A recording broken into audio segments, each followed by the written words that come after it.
Hi hello, ഞങ്ങളൊന്ന് പുറത്തേക്ക് പോകാൻ വേണ്ടിയിട്ട് റെഡിയായി പുറത്തേക്ക് വരുമ്പോൾ അതേ രണ്ടുപേരും കൂടി ഇൻട്രോ ഒക്കെ എടുത്തുകൊണ്ടിരിക്കുന്നുണ്ട് കേട്ടോ. അപ്പം ഞാനും ചാടി വീണു, ഒരു ഹായ് ഒക്കെ തന്നിട്ടുണ്ട്. അതിനുശേഷം ഞങ്ങൾ ഓട്ടോ വിളിച്ച് പോകാൻ വേണ്ടിയിരുന്നു. അപ്പോൾ ഓട്ടോ വിളിച്ച് വെയിറ്റ് ചെയ്യുക, ഓട്ടോ വരാൻ വേണ്ടി വെയിറ്റ് ചെയ്തപ്പോൾ മുറ്റത്ത് ഒരു ഇത് നാഗപുഷ്പം എന്നോ നാഗച്ചെടി എന്നെന്തോ പറയുന്നത്, ഈ ചെടിയുടെ പേര് എനിക്ക് കറക്റ്റായിട്ട് അറിയത്തില്ല.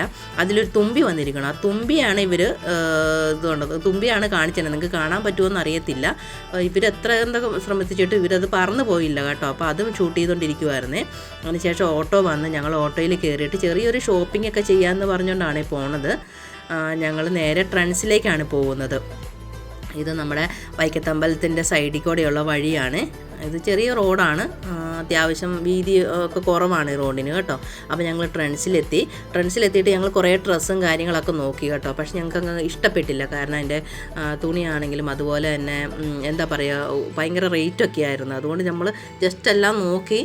ഈ പ്രാവശ്യം എന്തായാലും സ്റ്റോക്കൊന്നും ഇല്ലെന്ന് തോന്നണു, അത്യാവശ്യം നല്ല വിലയാണ്. അപ്പോൾ ഞങ്ങൾ ജസ്റ്റ് അതെല്ലാം നോക്കിയതിന് ശേഷം ഞങ്ങൾ നേരെ നമ്മുടെ വൈക്കത്ത് തന്തൈ പെരിയാർ, അതായത് തമിഴ്നാട്, നമ്മുടെ വൈക്കം സത്യാഗ്രഹം നടന്ന സമയത്ത് തമിഴ്നാട്ടിൽ നിന്നുള്ള ഇ വി രാമസ്വാമിയാണ് ഈ ഒരു വൈക്കം സത്യാഗ്രഹത്തിൽ പങ്കെടുത്ത ഒരാളാണ്. അപ്പോൾ അതിൻ്റെ 100ാം വാർഷികം ആഘോഷിക്കുന്ന സമയത്ത് നമ്മുടെ തമിഴ്നാട് സർക്കാർ 8 കോടി രൂപ മുടക്കിയിട്ട് നമ്മുടെ വൈക്കത്തിന് വേണ്ടിയിട്ട് പണിത ഒരു ഗ്രന്ഥശാല, അതുപോലെ ചെറിയ കുട്ടികൾക്ക് കളിക്കാനായിട്ട് ചെറിയൊരു പാർക്ക്, അങ്ങനെയുള്ള സംവിധാനമൊക്കെ നമുക്ക് അവിടെ വൈകുന്നേരങ്ങളിൽ പോയി ഇരിക്കാനുള്ള ഇതൊക്കെ ഒരുക്കിയിട്ടുണ്ട്. അപ്പം ഞങ്ങൾ അവിടെ ഒന്ന് കയറി. കാരണം ഞങ്ങൾക്ക് ഈ ട്രെൻഡ്സിൽ കയറിയിട്ട് അങ്ങനെ ഡ്രസ്സൊന്നും ഇഷ്ടപ്പെടാത്തതുകൊണ്ട് ഞങ്ങൾ അവിടെ നിന്ന് ഇറങ്ങിയിട്ട് അതിൻ്റെ അടുത്ത് തന്നെയാണ്, വലിയ കവലിൽ തന്നെയാണ് ഈ തന്തൈ പെരിയാർ സ്മാരകം പണിതേക്കണത് കേട്ടോ. അപ്പോൾ ഈ ഞങ്ങൾ അവിടെ കയറി. ഇതുണ്ടോ, അത്യാവശ്യം നല്ലൊരു സ്ഥലമാണ്, നല്ല ഗാർഡനും അതുപോലെ ഗ്രന്ഥശാല, കുട്ടികൾക്കുള്ള കളിക്കാനുള്ള ഇത് നമുക്ക് പോയി ഇരിക്കുകയൊക്കെ ചെയ്യാവേ.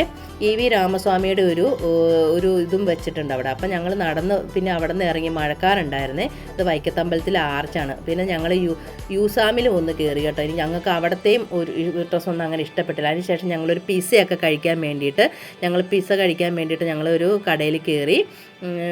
ഞങ്ങൾ കുറേ നാളായി കഴിക്കണം എന്നൊക്കെ പറഞ്ഞിരിക്കണം. അങ്ങനെ ഞങ്ങൾ 2 ടൈപ്പ് പിസ്സയൊക്കെ ഓർഡർ ചെയ്തു.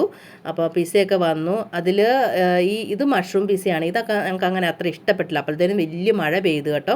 മഴ പെയ്തപ്പോൾ ഞങ്ങൾ കുറേ നേരം അതിൻ്റെ അകത്ത് തന്നെ ഇരുന്നു. പിന്നെ ഞങ്ങളൊരു ഓട്ടോ വിളിച്ച്, അത്യാവശ്യം നല്ല ഈ വേനൽക്ക് ഇത്ര മഴ പെയ്ത് നല്ല മഴയായിരുന്നേ. ഞങ്ങളൊരു ഓട്ടോ വിളിച്ച് ഞങ്ങൾ വീട്ടിലേക്ക് പോന്നു കേട്ടോ. കാരണം വെച്ചിട്ടുണ്ടെങ്കിൽ ഇത്ര ലേറ്റ് ആയതുകൊണ്ട് ആണ്. അപ്പോൾ ഇത്രേ ഉള്ളൂ വിശേഷങ്ങൾ.